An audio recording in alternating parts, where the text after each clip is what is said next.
Welcome to Learning Guitar. I'm Clay Motley.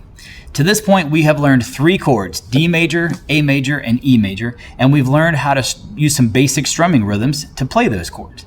In this video, we're going to learn 5 more chords, 2 majors and 3 minor chords, and we're going to expand our rhythms that we know as well. So let's start with the 2 major chords, and we'll talk about the differences between major and minor later in this video. We're going to start with C major. C major is played with your pointer finger on the 1st fret of the 2nd string. 2nd string, 1st fret. Next, the middle finger goes to the 4th string, and finally our ring finger on the 5th string. So the middle finger is on the 2nd fret, your ring finger is on the 3rd fret. This chord is a bit more of a stretch than the other chords we've learned, as it covers 3 frets.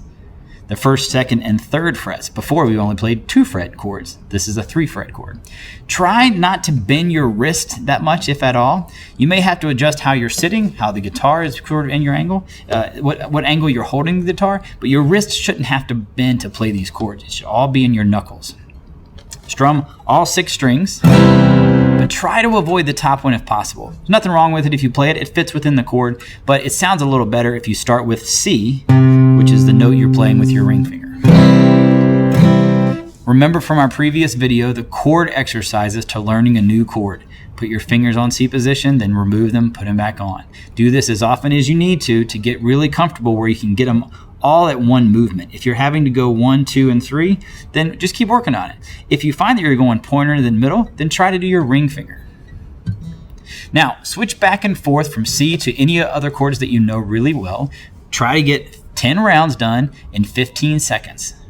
Gradually work your way down to that 15-second mark. It may take you 30 seconds with this new chord, maybe a minute. That's okay, but keep working down until you figure out how it goes.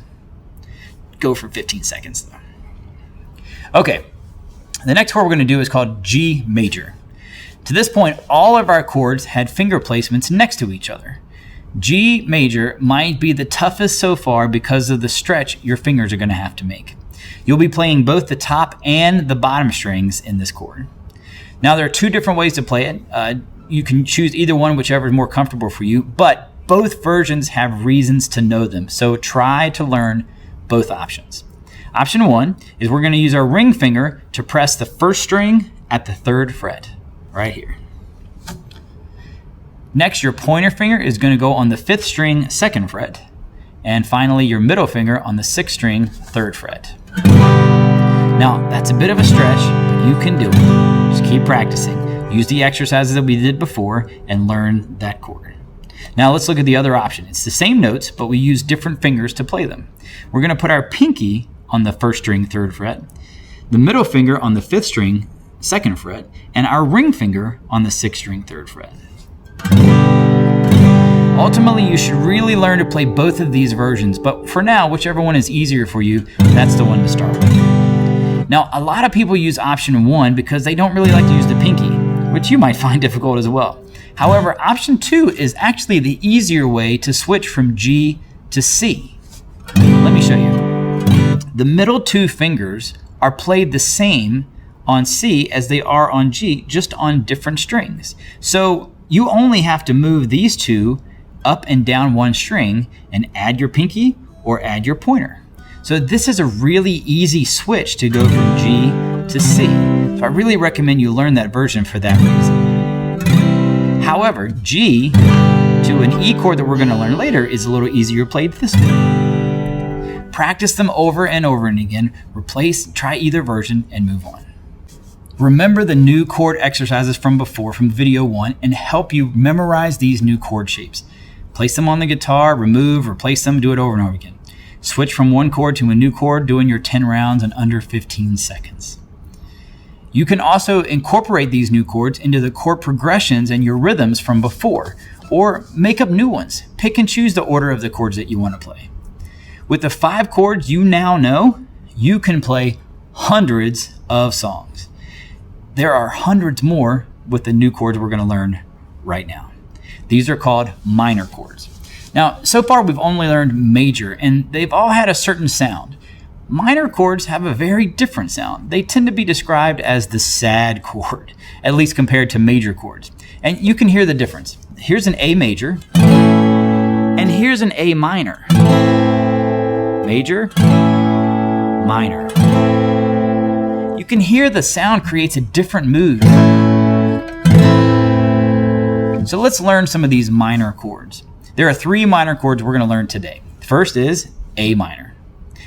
A minor is written as, and all minor chords are written as a lowercase m or M-I-N. Sometimes you may see it written as A with a dash beside it. Most often it's capital A with a lowercase m.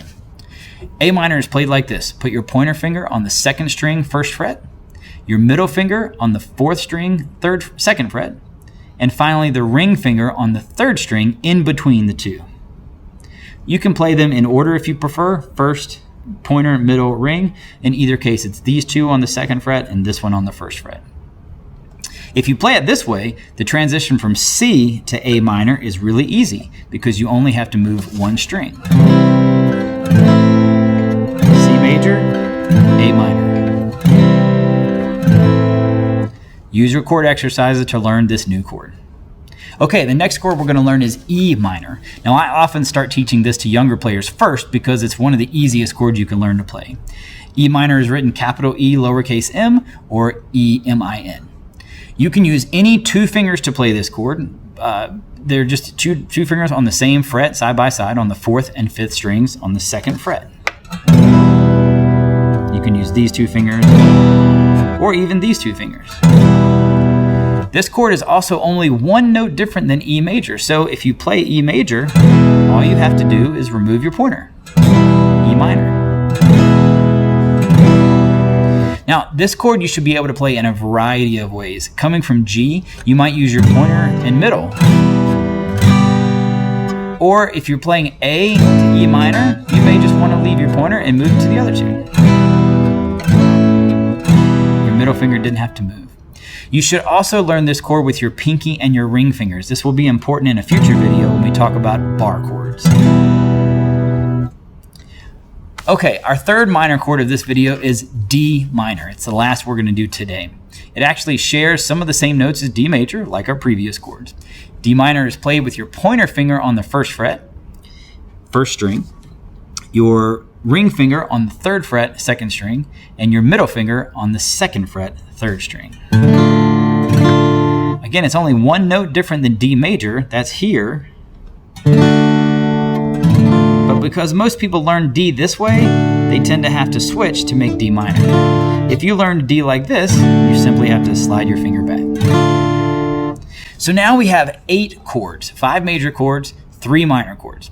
If you do an online search for an easy version of just about any of your favorite songs, you can probably play most, if not all, of the songs with just these 8 chords that you know. You may also see some other symbols on those chords that you don't yet know, like maybe there's a 7 after the chord or a sus, add 2, add 9, things like that. For now, you can skip all those. You just have to keep the major or minor if it's written in there, and we'll learn all the extra stuff later. So look up your favorite song and see what you can play. Now that we have some new chords, let's expand our rhythm as well. Similar to the other rhythms that we've done, we're going to skip the up strum after beats 1 and 2, but play everything else. So it's going to sound like this.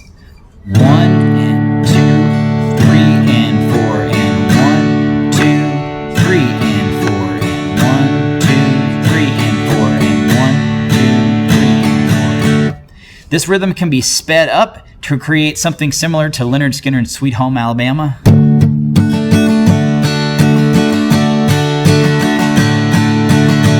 Down, down, down, up, down, up, down, down, down, up, down, up. Listen to your favorite songs or listen to music and see if you can hear the rhythm that's presented and see if you can match what it sounds like. Okay, rhythm number 4, a bit more complicated than the previous ones, but this is likely one of the most popular rhythms on guitar, certainly beginning guitar. It's been played around thousands of campfires and backyards to be sure. The key to this rhythm, though, is to focus on the direction of the strums, as it's crucial to keeping good time. What we're going to do is play down. We're going to skip the up, play down for 2, skip that. We're going to go down, down, up, down, down, down, up, down, down, down, up, down. You'll very likely get the sound from this pretty quickly. However, what's most important is that you keep the direction of the strum as well. Pay attention to whether you're keeping the ups and downs in the correct way. Down, down, up, down, bump, bump, bump, bump, bump. If you're doing it right, your strum hand should look like it's just moving up and down like every other rhythm. In fact, for every strum, your hand should look like it's just moving up and down, no matter how fast you're going. It's not jerking or stopping and starting and stopping. These rhythms are only slightly more complicated, but they make a big change in the sound of your playing. And think about this, a typical 4-minute song can have around 150 measures in it. That's repeating the same rhythm well over 100 times. So practice making those rhythms. What I find makes practicing this many times more enjoyable is to put it to songs. So go online, search the chords you know, so your favorite songs, and see what you can find. You may not know some of the chords on, but that's okay. Skip those and play the ones that you do know. You'll get better in no time. Strumming rhythms can take time, so put the practice in now and you'll have it forever. Be patient, practice a few minutes every day, and you'll be amazed how quickly you can turn the corner. Keep practicing, and I'll see you in the next video.